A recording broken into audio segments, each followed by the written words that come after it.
Hey guys, it's Coach Joseph with Can Football Academy. Just gonna bring you a video because I've been talking to a lot of guys who are going into the grade 11 and 12 year and are not actively being recruited at this time. And so I thought I'd put a video together just to help you guys make that first initial contact with the university and get on that university's radar. First thing that you have to do as you're ending the season is just do a self-assessment and ask yourself, can you play at the next level in post-secondary, university, or college? So if you're honest with yourself, making that a self-assessment, and at the same time, have a coach that you trust and who's football-minded, who knows football, to evaluate your game film and to give you an honest assessment of your chances of playing at that post-secondary level.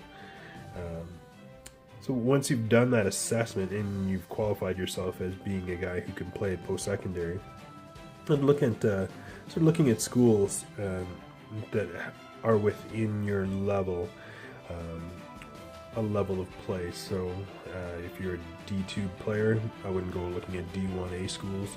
Stick to D2, and look at those schools and look at the schools that maybe offer your program that you want to study. So if you want to study business, or if you want to study engineering, look at those schools that offer that program. So once you have a list of schools that offer that desired program that you want to study, look at the location. Do you want to be in a hotter climate? Do you want to be in a colder climate? Or you want to be on the west coast or east coast? And that'll narrow down the schools that you're going to contact. And once you've narrowed down those schools, you can always access and go through the athletic department. You're going to look at schools. You're going to look at the school's websites. So if, say, we're on the west coast here, or not the west coast, but Western Canada here, if I'm looking to go in the Pacific Northwest states, so say if I'm looking to go Idaho, the Vandals, can just go to their website, and I would just type in Idaho football, and that's probably the first thing that would come up.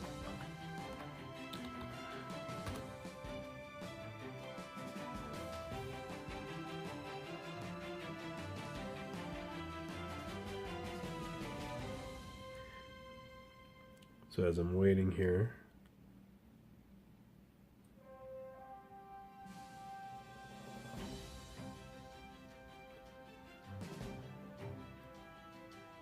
so the Vandals roster, I'm going to go to that roster.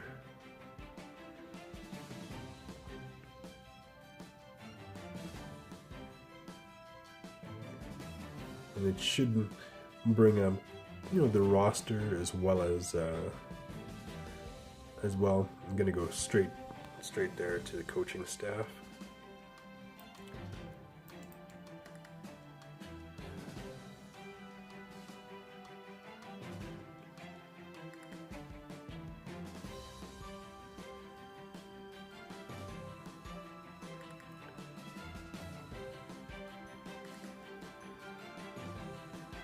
So as I'm going to the coaching staff, some schools will have a recruiting coordinator,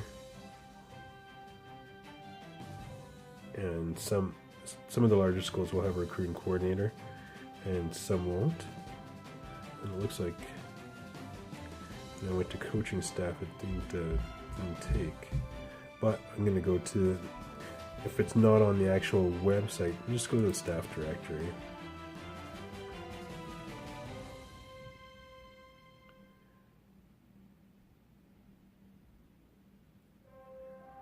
So staff directory, looking for football.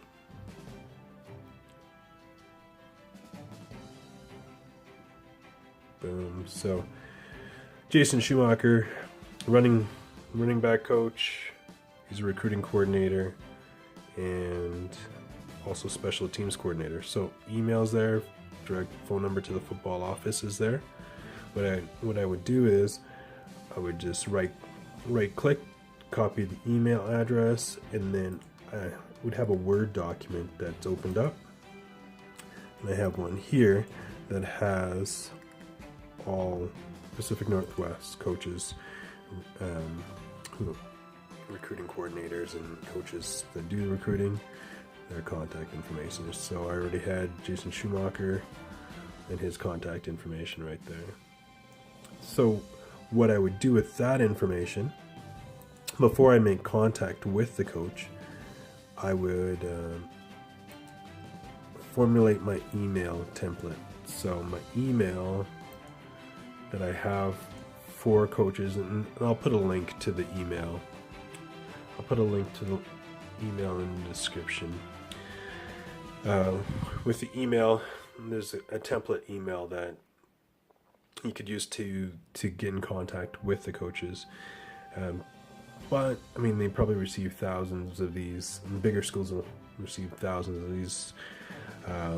You want yours to get noticed, so there has to be something in the subject line that makes it stand out. So if we look at this guy here, he's a 6'2", 215-pound linebacker, athletic, and he runs a 4.5 40. So that's what you want.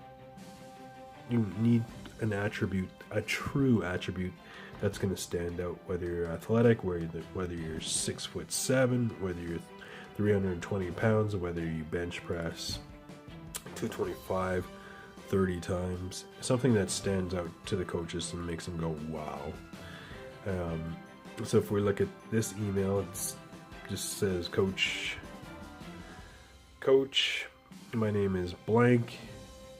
I would like an opportunity to be part of your program. I'm following your program for years, and do your research on the school that you want to go to and the team you want to play for. And just so if you do end up having a conversation with them, they end up calling you, you can talk a little bit about what you know about the university or about the team, their success, any players that played there. And then below, these are the numbers that they'll look at. They'll look at your weight, your height, the position you play, some important stats for the year. Here, this guy he's averaged 10 solo tackles per game and a 10-game season, so 100 tackles for the year, 5 sacks, 3 forced fumbles, 2 interceptions, 1 for a touchdown.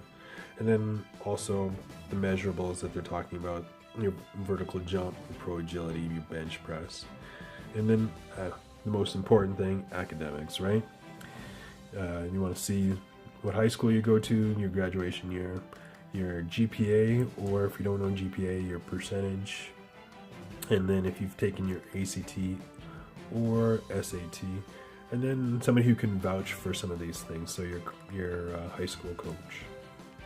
So once you've plugged in all that information, you would take that information and then open up your email, put in the email, remember having something that stands out as far as your subject title, and something that stands out to the coaches in the subject title, and then putting the coach's email or the recruiting coordinator's email. So when you're sending out the email, have a professional email. So if your name is John Smith at gmail.com, don't have any nicknames, or keep it professional, because essentially this is a job interview. Just like if you're applying for a job, there's many applicants. You want to be as professional as possible, and also it just shows character. In your communications with the coaches, be polite, be professional, and respectful. And even when you're looking at which school you're wanting to pursue, have a handful of schools. So have 15 to 20 schools that you send this to, but make sure you change each template and don't send a template with the wrong coach's name or the wrong school, because then that shows that you're not being sincere as far as wanting to go to that school. It's a business. Don't get it wrong. It is a business, and the more eggs that you have in your basket, more opportunities that you have to get recruited. But keep it professional, And you know, if you can have 20 to 30 schools, not everybody's going to return your email, but they might not return your email because they might not be recruiting linebackers this year. Maybe they have they recruited, there was a need for linebackers last year, but you never know. More opportunity that you eggs that you have out there, more opportunity to get recruited. Plus, you're marketing yourself to the school, because in some instances they're not coming out here to see you, as far as being a Canadian. So if you can go out and actively recruit them and seek them, and they'll have an opportunity to evaluate you and get you to that next level if you're of that caliber player. If you have any questions, just send me a private message and I can answer them, or you put them in the comments below. This is Andrew Joseph, Can-Am Football Academy, signing off. Don't forget to like, subscribe, and check out our next video.